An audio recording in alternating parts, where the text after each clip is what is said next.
In June 21, paper 1 to question 11, the examiner is asking two things. There is a particle which is placed in a uniform field. The field could be electric or gravitational. However, the direction of the force on the particle is opposite to the direction of the field. Now, first thing that we have to understand is that if we have a gravitational field, then in the gravitational field, force can only be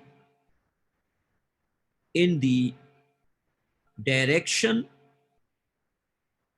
of the field, which means that it cannot be a gravitational field. In a gravitational field, the force is always attractive. You can never get a repulsive force. And if the field is electric, then there are two possibilities. In the electric field, you can get attraction or you can get repulsion. The idea is that if the field is electric, then the force on the positive charge will be in the direction of the field.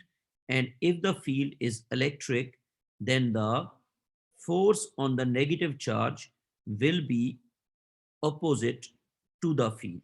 The idea here is that electric field is always directed from the positive side towards the negative side.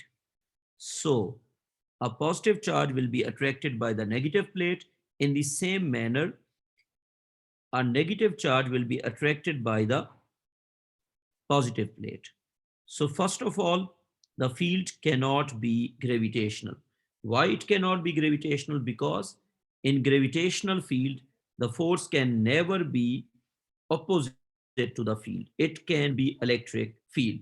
And if it was a positive charge, then the force would have been in the direction of the field.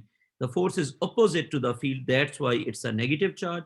So answer should have been A here.